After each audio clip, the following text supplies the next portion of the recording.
What's up, everybody? How we doing? How we doing? Where y'all at out there? What's happening? I'm John Browner. That's the March to 300. That is the March to 300. That's the number that we're trying to get to. And we will keep going until we get to that number, because when we get to the road to 300, we're gonna do a map to 500. I don't know what the number. I don't know what it's gonna be, but it'll be a chart. I'm John Brown. This is the John Browner Podcast. Thank you guys for joining me today. If you're on YouTube and you're new to the program, subscribe. If you are on X, please do me a favor and retweet the show if that's how you came across it.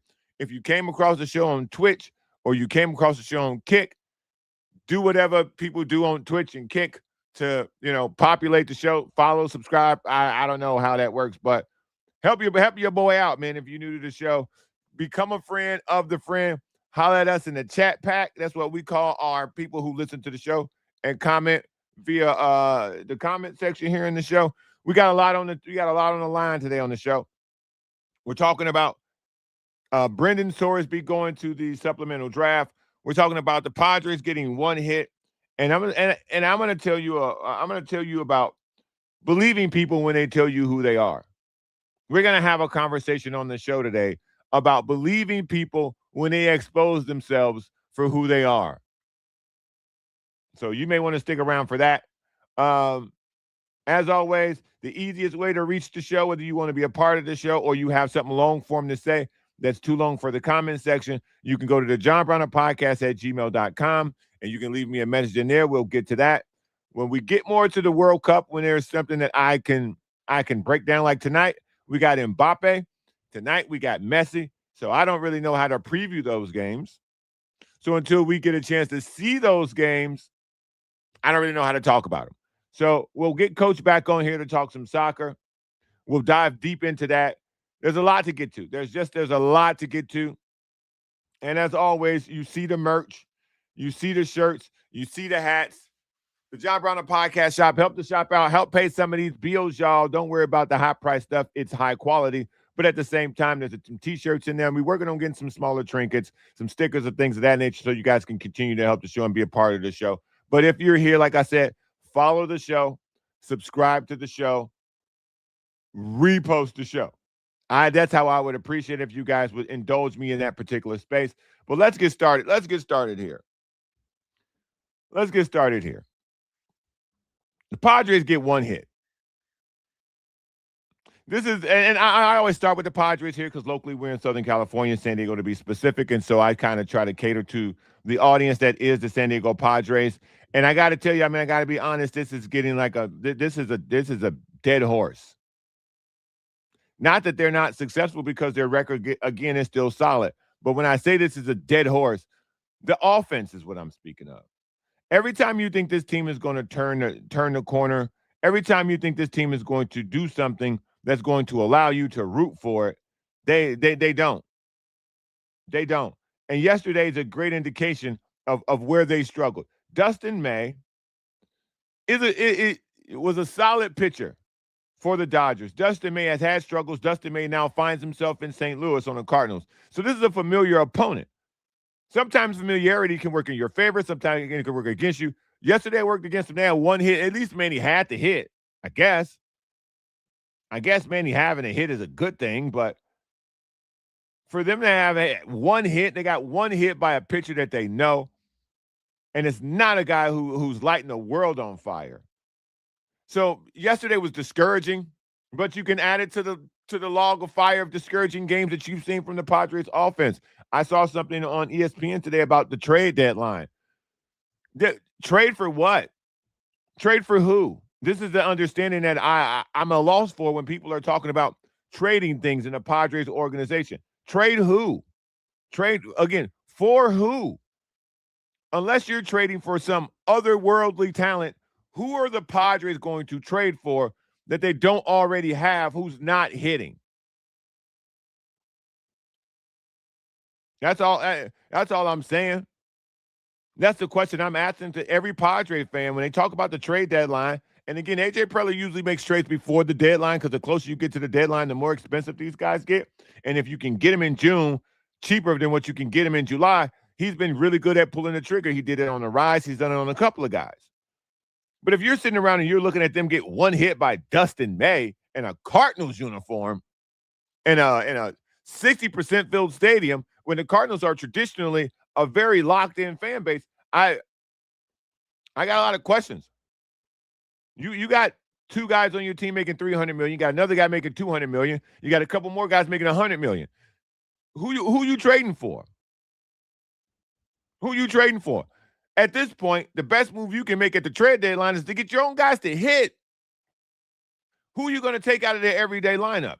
Unless you're going to trade for a top-notch left fielder, but you got Laureano playing out there who plays well when he's out there and when he's healthy. You're not trading somebody in center field. You might get a right fielder that you can move around, but they're already platoon in right field. So when you talk about the trade market, you talk about pitchers, but pitchers come at a very high cost. You going to really throw something out there that of value from your minor leagues to get Tariq Skubal? This ain't a Mason Miller situation. You're not getting a guy completely under control that's out here dominating. I don't understand at this point, at the trade deadline, with what you face in the division, there needs to be talk at that table about being a seller. And I know nobody wants to hear that. I know no one wants to hear that. But listen, man, and I don't see any other way for this team to proceed going forward unless you get these guys to start hitting. Nobody you can bring in that's worth more than what you have now or that you can get with what you have. Like at the trade deadline, there's a serious conversation about if the Padres will be sellers or if the Padres are going to be buyers. And we're nudging up to that thing, and I don't think anybody knows. The first indication will be what happens. I mean, who's going to move in a Padres organization that you would see as a serious indicator of them selling? Because they also got a lot of contracts a lot of people may not want. They're not going to trade Jackson Merrill. They're not going to trade Tatis. Nobody wants the Manny contract. Nobody wants the Xander contract. And I really don't think anybody wants the Cronenworth contract because nobody's seen them. So depending on what you have on your roster, how are you moving things? Who wants what you have for something that you can potentially pull some back for? I don't know. But another one-hit game, another no-score game, I don't think there's anybody out there that can help that. I really don't believe that there's anybody out there who can help the Padres fix the issue of hitting that they don't already have in the locker room, that they don't already have any organization, somebody that ain't already taking the flights and riding the buses, man.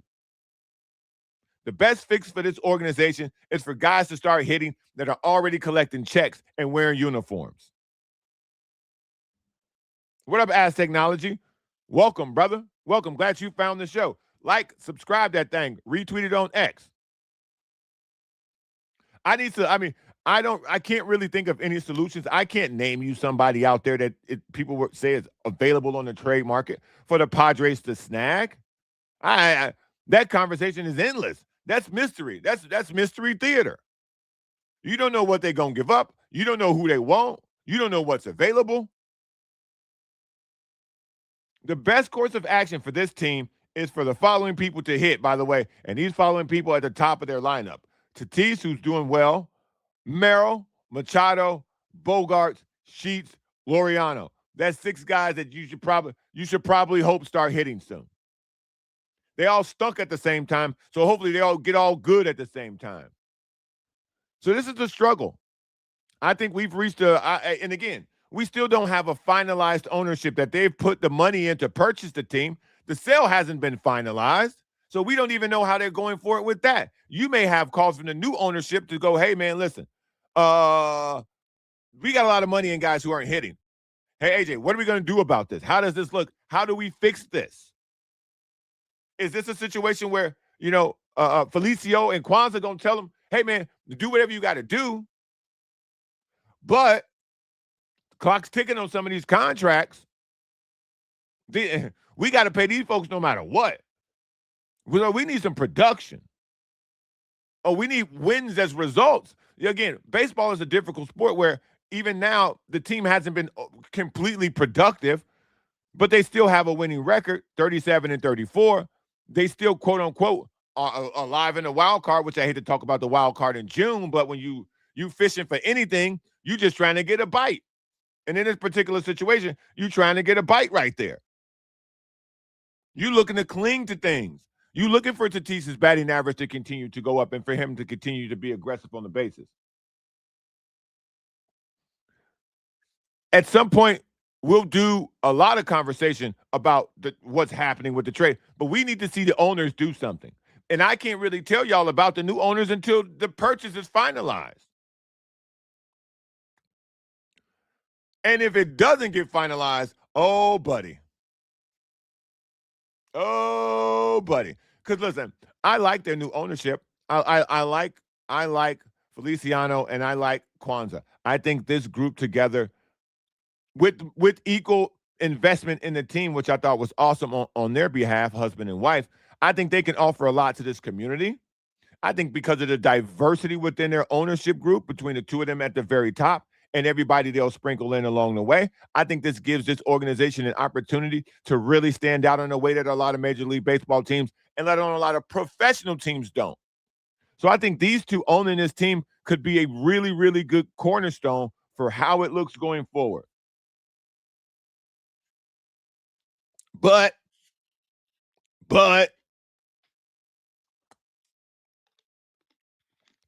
they got to sign the league has to finalize the sale. The league has to approve the sale.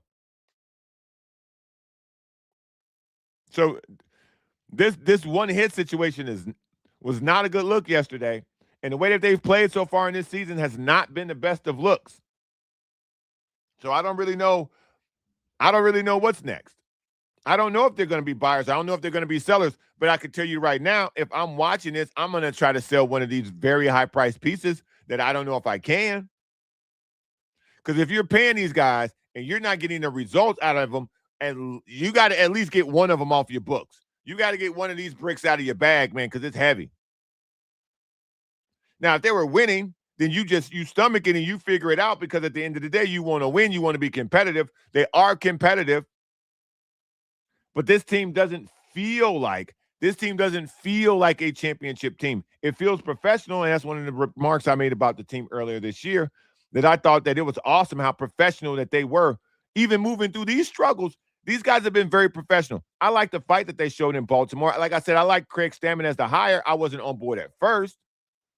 I was one of those Albert Pujols people. But Craig Stammen has proven himself that to be able to do the job. I'm in favor of the way Craig Stammen has helped the team carry itself from a front-facing perspective. But he's not a hitting coach. And again, when you have a guy who was a relief pitcher, how much detail can he really give Manny on hitting when Manny's hitting 170? How much of an ear does he have of Merrill when Merrill's hitting 207? Or Cronenworth's hitting 180-something. I don't know what it is now because he's been gone for so long. But you have a lot of guys just not mustering up. The offense it was there in Baltimore. I thought at the end of the Baltimore series, we were turning the page. I thought at the end of the Baltimore series, we were going to see at least some consistent 4 or 5 run production, because that's basically what they did in Baltimore. And with the, you throw at our guy, we throw in at your guy type situation, that felt like camaraderie. Or was it just business for these dudes? I don't know, man, but I don't know. This is an interesting conversation to have, because yesterday's one hit game, and you throw that log on the fire of a bunch of games where they've either haven't scored or scored less than 2 runs or less than 3 runs. In modern baseball, that's just not going to cut it. This is not going to cut it.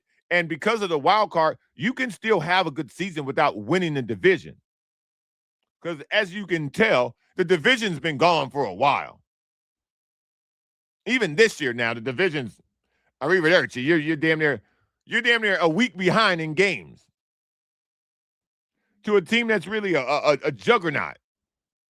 But you knew that ahead of time. You knew that ahead of time. You knew what you were up against the Dodgers ahead of time. So that's not even going to factor into the situation of whether you buying or selling. You're buying or selling looking in the mirror. You're buying and selling going, what can I improve on this roster that we have? What can I bring in? And if I can't bring in something to add to this, are they going to stand pat? Because if they stand pat, now everybody's going to be mad because there are clearly holes in this roster. But again, is the fix on another team? I don't believe it is.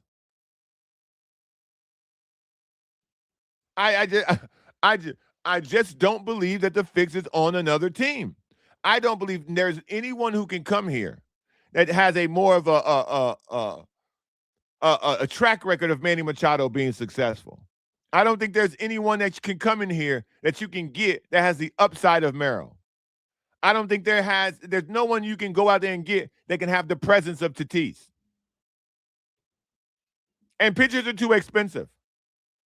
And I know a lot of people will say, well, we talk about pitchers. They need pitchers. Pitchers are very expensive. Very, very expensive.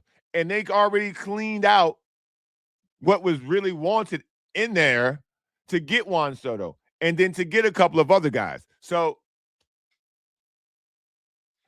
I don't know, man. This is going to be difficult. I don't know if they're trading. I don't know if they're buying. I don't know if they're selling. I really don't. I always want to give a shout out to my people at the Sporting Tribune on X. Shout out to all my folks over at the Sporting Tribune on X. We do a nightly show called the Sporting Tribune tonight. I'm going to try to, start putting some writings together because y'all know I love the journalism, Big J. Editorials only, though. Shout out to Araj. Shout out to everybody who we did the show with last night. Great show, always fun. So you guys could definitely check that out at night. Subscribe to the podcast at the John Browner Podcast on YouTube. A lot of you guys come to the show via YouTube, so I love and I appreciate that. So continue to like the show. Continue to share the show. If you're on X, do me a favor and retweet the show. Give the guy, the John Browner Podcast, a like. Give the show a follow. And let's continue to move forward. Continue to try to grow it because we're trying to get to 300. Now, I also want to talk about something on the show today that is not baseball related, but it is sports related. This Brandon Sorsby situation that's going on at Texas Tech. So, Brandon Sorsby has indicated that he will now be entering the supplemental draft in the NFL. And so for people who don't know how the supplemental draft works, the supplemental draft basically allows teams to do a silent auction to put a bet down on Brandon Sorsby. And if that works, then you get him. So if, let's say, the Chargers and the Rams both put in silent bids, the Rams did a 5th pick, the Chargers did a 4th pick, the Chargers would get him. But you got to put something in there for this kid. And this kid was supposed to be a first-round pick. This isn't some pushover.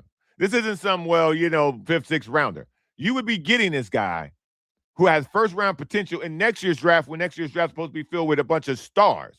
There's reports saying that this kid would have been taken as the second quarterback in this year's draft, which doesn't say much. But nonetheless, I want to have a different conversation about Brandon Sorsby because for those of you who don't know, Brandon Sorsby is a quarterback. He played at Indiana. I think it was Indiana. Indiana and Texas Tech. I'm trying to remember. I want to make sure it was Indiana. No, it was Cincinnati. I'm sorry. Cincinnati and Texas Tech. But while at Cincinnati, apparently he made more than 8,000 bets. Okay. He gambled on his team to win, allegedly, more than 8,000 times in 4 years. Now, I don't know how any of this got found out. I don't know how any of this got flagged. But then upon arrival at Texas Tech, He was suspended, and then they challenged it, and then the judge upheld, a Texas Tech judge upheld it. I mean, listen, they're telling you this kid's got a gambling problem. Everybody in the Big 12, everybody in the conference, then all of a sudden, college football wants to now have a spine. College football now wants to have standards. College football now wants to have, rules. They want to put some teeth in the rules now. Everybody in college football said, oh, well, we're just not going to play that. Not everybody, but people who were on their schedule said, oh, well, no, we just won't play them. All right, man. Cool. If that's what y'all want to do. Here's the deal with me, and this is what I think about the situation with gambling. Because there's also rumors that the NFL might not even let him in the supplemental draft because of the gambling, which I find to be hypocrisy at the highest level. The NFL, ESPN, and NFL are in bed together. There are no covers on the bed. There are no sheets. They're just butt naked in the bed together. ESPN and the NFL. And who else is in that bed with them? Gambling. Prize Picks, DraftKings, ESPN Bet was a thing. ESPN had their own betting app. They had their own wagering system. Mike Greenberg, a sports commentator, Stephen A. Smith, Mad Dog, Molly Quorum, these people were on gambling ads for ESPN Bet. And now the NFL is going to tell you that they might not even let this kid in? So now I'm confused, because this isn't Pete Rose. This isn't something where back in the day where you had to really go around your way to gamble.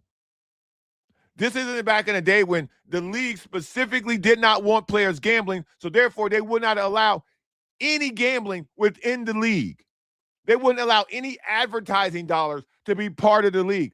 Fantasy football, which, really, I think, picked up how people intake football, couldn't even be a part of game, couldn't even be a part of it in the late 90s. You wouldn't have it.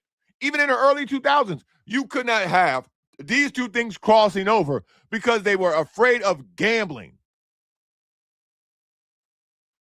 And now you can't have an ad on a football game without gambling ads coming up.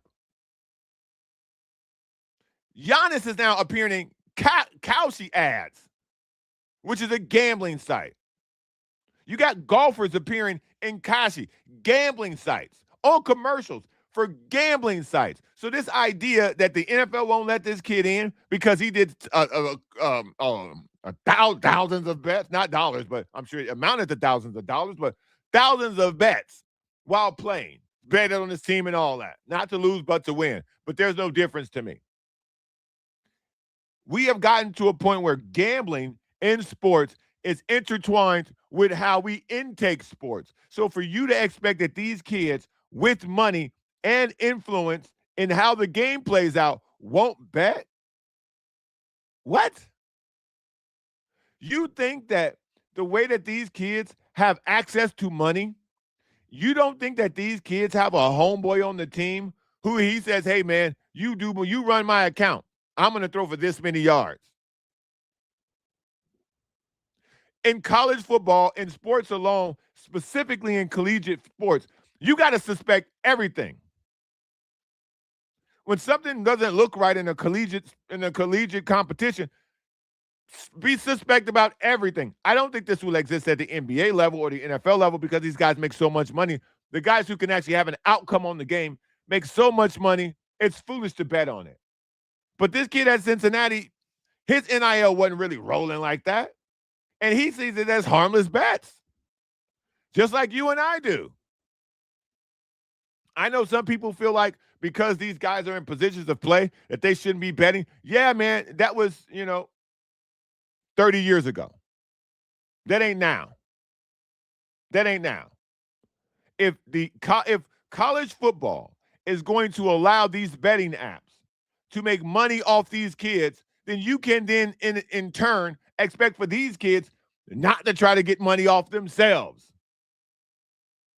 This is an idea about collegiate athletics that I've always had.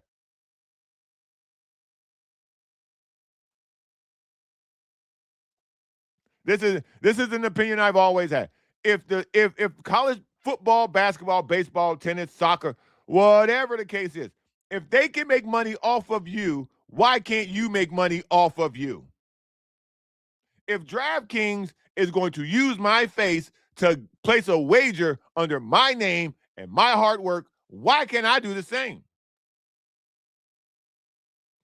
If the NFL, if the NCAA, if the Big Ten, if the Big 12, if the ACC, the SEC is going to put my face or my number or my likeness of my number in your team uniform on their app for you to bet $5 on whether I'm going to score 10 points tonight and get 10 rebounds, then I should be able to do that too.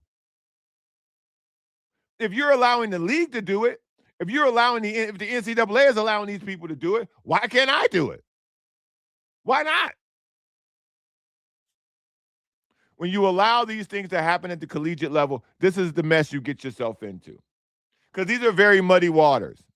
These are very, very muddy waters. And you're allowing this situation to really become very fraught for fraud because you're allowing these kids to see themselves being gambled on.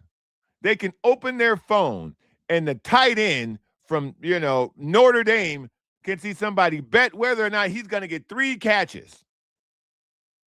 And he's probably like, well, shit, I better get 3 catches. More. That's a tough ask. That's a tough ask, man. You're asking a lot of these kids, man. You really are. You're asking a lot out of them. You want them to be more mature than the AD.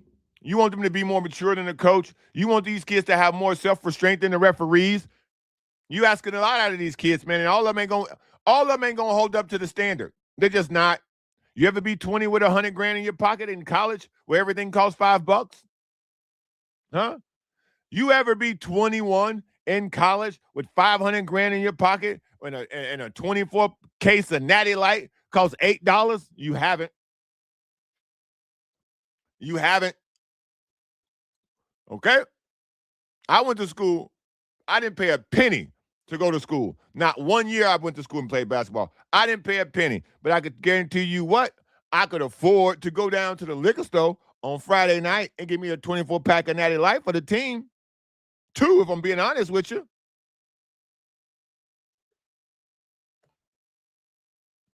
That's all. That's all I'm saying.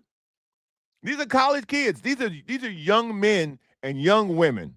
But we're talking about the men in this particular case. But women can get involved in it too. Anybody can get it in this day and age. And so these are the type of questions that you face. Shout out to the chat pack today. I'm gonna hit y'all up. We're gonna go down there. Merlin says compromising the game, not that complicated. Compromising the game for who again? Merlin, are you for you being able to bet on whether or not what's this the Texas kid, the Manning kid?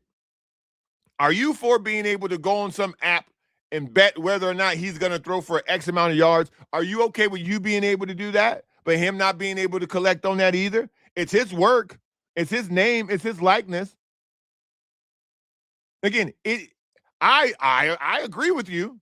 It does hurt the integrity of the game. I'm with you. But if somebody gets to bet on it, but the person participating in it can't, then no one should be able to. From a collegiate level, once you get to the pros, you do whatever they could bet however they want at the pro level. But when you talk about the collegiate level, are we not protecting these kids at all anymore? Is everything for sale now? That's what I'm asking. So when Merlin has a question of compromising the game and not that complicated, my question to you strictly is, are we not protecting these kids under any circumstance at all anymore? So we as the betting public can gamble on everything these kids do on the field, and they get nothing out of it? Is that what these kids are signing up for now? That what you signing up for? You get a scholarship in college? That's what you signing up for? I disagree to that. I think we're in a brand new world of sports betting because we're in a brand new world of sports betting because you have so many different gambling sites tied to the actual organization, to the NCAA, to ESPN, to the Big Ten, to the Big 12. All these things are rolled up into one, man. All this is all baked in. Again, David P., they get paid. Yeah, they get paid. They should have got paid a long time ago. But if you're a professional athlete, that's baked into the CBA. You get a cut of that money. If in the NFL, I don't know, I'm not 100% sure how it works in the NFL. But I do know in the NBA, the NBA Players Association gets a cut of that gambling money that the NBA gets. I know that to be a 100% fact. Again, I don't know the workings of the NFL deal, but I know 100% to be a fact. In the NBA, the Players Association gets a cut of that gambling money. In the NCAA, when I can bet on Sorsby to throw 2 interceptions in the game, more, does he get a cut of that? No. No, he doesn't. And so saying that they get paid is not the end-all, be-all to the fix of the problem. Because, yeah, they are getting paid for their name, image, and likeness. But is that in the agreement? Is the gambling portion in it? I don't know it to be true. Do you? If you do, please inform me because I like information on this podcast. But that's just me, man. The gamble between what's happening with business, gambling, and the sport, it's all one soup now. It's all one soup. Now, don't get me, the game is still the broth. The game is still the broth. Without the broth, it's just a bunch of parts on a plate, just a bunch of parts in a bowl. But it's all in the soup, man. It's all in the soup. So it is that's where we're at with it. Shout out to everybody in the chat pack today. Let's give some shout outs down the chat pack today. Shout out to David P., who we already had on the show, talking discussion. Andre Prado in the building. What's going on, man? Padres are going to be selling scan trade contract that nobody wants to touch. Facts. Graham's in the building. Shout out to Graham. As Technology, as I said before, he in the building. What's up, dog? Welcome to the show for the first time. What else? Who else we got in here? Graham. Yep. Tito, what's up, my boy? What's up, Chat Pack? It's a Taco Tuesday. Hey, listen. I didn't even think about that. Maybe I'll roll over to Puesto. You know, my favorite taco. All of a sudden, Mexica. I don't know what that's about. I don't really know what that's about, but I think that is in reference to the kids getting paid. Oh, we got another person watching who they want their shout out. Shout out, Market Killian 630. I see you. Listen, unless you put something in the chat, I can't shout you out. But all right, I'm here. Just haven't joined the chat. Hello, Margaret. Biggie, you in the building? What's up, my boy? Shout out to Biggie. Biggie be here, man. Rain or shine, Biggie be here. Love and respect. Love and respect to all y'all for coming up and showing up in the show, man. This been a whole. I missed this one before I got to that. I'm assuming this is Otani. We call him old phony around here. So if we're talking about betting and you want to get to old phony, that's how you got to say, you got to say old phony for me to see what that is. I didn't know who fake Tani was until I was going back up and through here. But yeah, man, I appreciate and love all y'all for being a part of the show, man. Y'all know what I've been through to do this with y'all. Y'all know what I've been through to be solo. So I appreciate y'all showing up, man. A lot of love, a lot of respect. I really do appreciate it. I really do appreciate it, man. Graham says don't bet on kids. How young we talking? Because right now it's stopped at the collegiate level. What happens when they get to high school? What happened? How far will you allow gambling to go down the rabbit hole?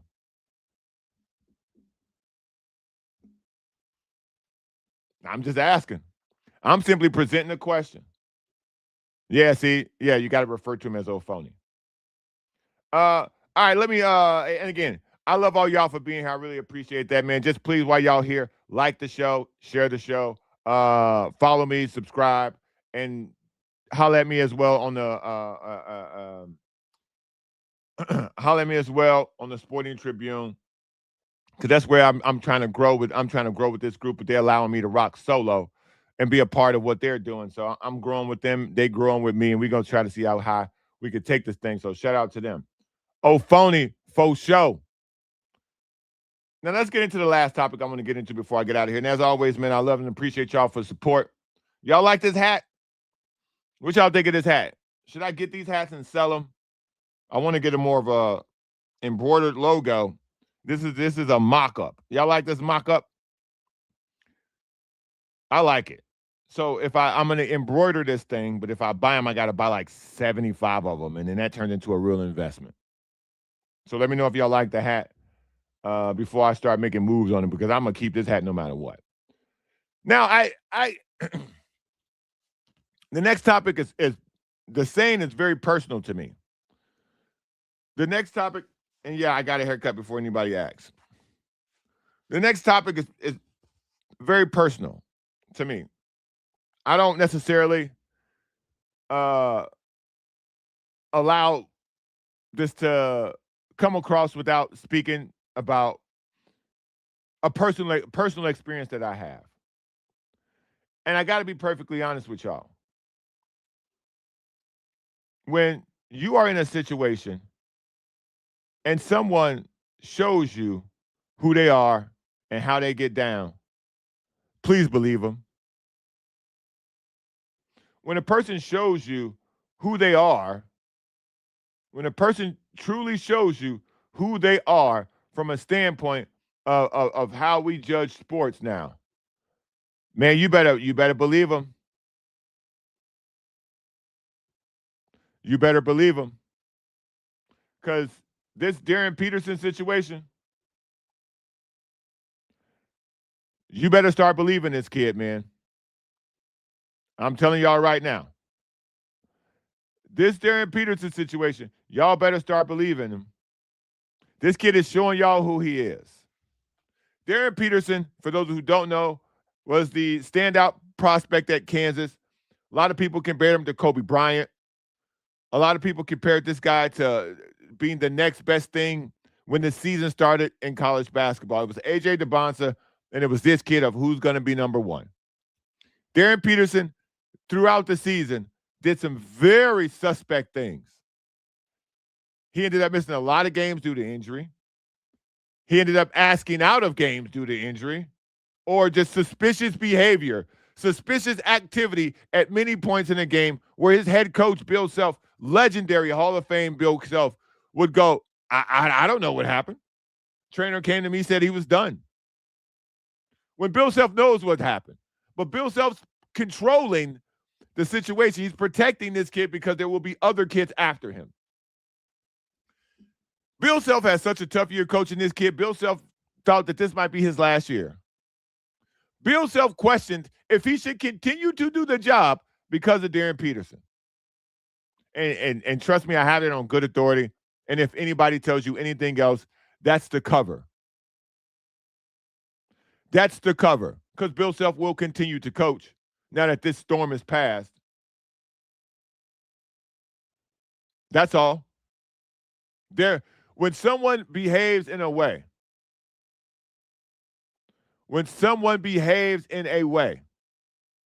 you have to take that behavior as this is what they are. They're showing you. You don't have to give people the benefit of the doubt that are not directly in your life. This kid is now refusing to work out for any NBA teams other than the Washington Wizards because he believes that he is the number one pick.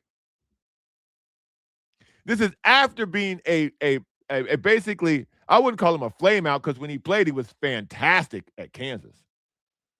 But he's clearly shown the penchant to be a diva. And he hasn't won anything.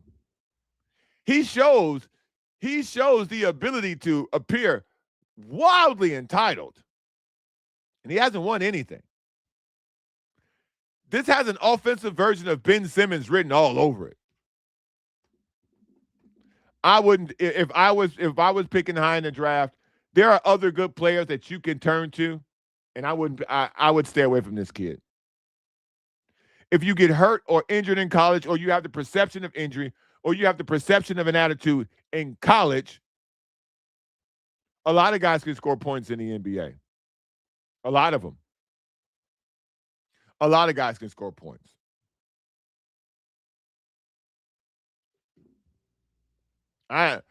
When these guys at this age show you that and this isn't maturity what he's doing.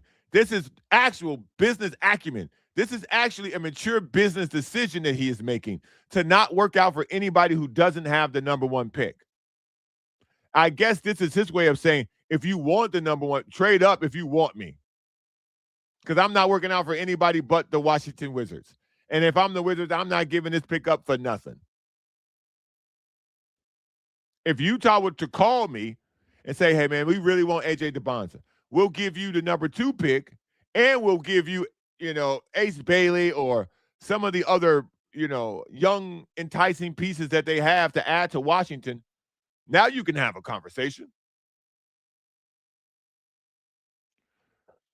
But if this kid is already telling you, hey, man, I'm not working out for nobody else, unless you got the number 1 pick, and the Wizards have already shown a hell of a lot of interest in A.J. DeBonza. A.J. DeBonza is the number 1 pick, if you ask me. That's just my personal opinion.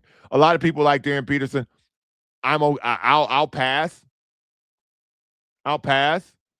I've seen physical specimens like A.J. DeBonza lead you to a title. Unless Darren Peterson turns out to be Michael Jordan, that doesn't necessarily turn into titles that often. I've seen physical, bruising power forwards lead you to titles. If you're right, okay. If you're right, trade up if you want me. If you're right, nobody has the capital that's in the draft to trade up for this kid if you're the Washington Wizards. If I'm the Wizards, I'm not trading any lower than number 2. I'm just not going to do it because these kids are too good. They're way too good. I'm not trading anywhere lower than 2 because at least I know at 2, I'm going to get the guy who I know I want. Because whoever's trading up for Peterson, once you go past 2, there's no chance of you getting A.J. DeBonza. A.J. DeBonza is going 2, no matter what. So if you trade the number 1 pick for, let's say, if you're the Bulls or you're the Clippers, the 4 or the 5, DeBonza's gone. So I only see this being a 1-2 situation. Utah trading up to 1. That's all I can really see happening. If you're the Wizards, you've been waiting a lifetime for this. If you're the Washington Wizards fan base, you've been waiting a lifetime for this opportunity. You now have it. You have all the cards. Don't give them away. David P. says, sounds familiar. Wish I could think of the kid who did the same thing in the NFL. Well, yeah, the NFL's littered with guys who they don't draft me. Eli did that to the Chargers. That's famous. Don't draft me. John Elway did it. Don't draft me.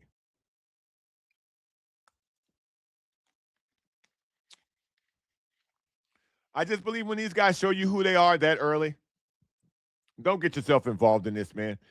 Sebastian Telfair was a player who didn't want to go to certain places. Ended up going to Portland, never did anything in the league, washed out, and now is telling people he's broke living in the projects again back in Brooklyn or somewhere in New York. These guys, trust me, as talented as some of these guys are, because a lot of guys can score in the NBA, you can play yourself out. Is this guy the next Kobe Bryant? I've never heard of Kobe Bryant quit because of cramps. Is this guy the next Michael Jordan? I never seen Michael Jordan ask out of a game. I mean, I never seen Michael Jordan in North Carolina ask out of a game. I never seen Kobe Bryant in his entire career ask out of a game. That's who they're comparing this kid to. That's who they're comparing this kid to. There are certain aspects of the players who they compare them to from personality that I go, nah, not even close. You're comparing this kid to all these great players, and these players you're comparing them to never missed a game because of cramps. Yeah, you're right. Different league, different culture. Tolteca Mexica. Different league, different culture. Yeah, you're right about that. You're right about that. It is a different league. And these guys are coming up in a different culture. But at the same time, AJ DeBonson never asked out because of cramps. Carlos, Caden Boozer, the Boozer kid, never asked out because of cramps. I watched Darius Acuff play through every injury damn near in the book, other than having a muscle truly be torn and carry his team deep in the tournament. This guy couldn't finish regular season games because of cramping, and then had the audacity to lie to our face and say it was the creatine. But the creatine's been illegal. To my understanding, maybe the rules have changed. Creatine's been illegal for a long time. You can't even use creatine unless he's got a different level of version of creatine, which he might have access to that I don't or never heard of. But so I don't know. I don't know, man. These guys show you who they are in life. Please believe them. There will always be signs. It's whether or not you choose to see them. Darren Peterson is showing you what type of NBA player he will be. Are you willing to dance on that floor? Is he worth the trouble? Is the juice worth the squeeze? The draft is next week. We'll find out.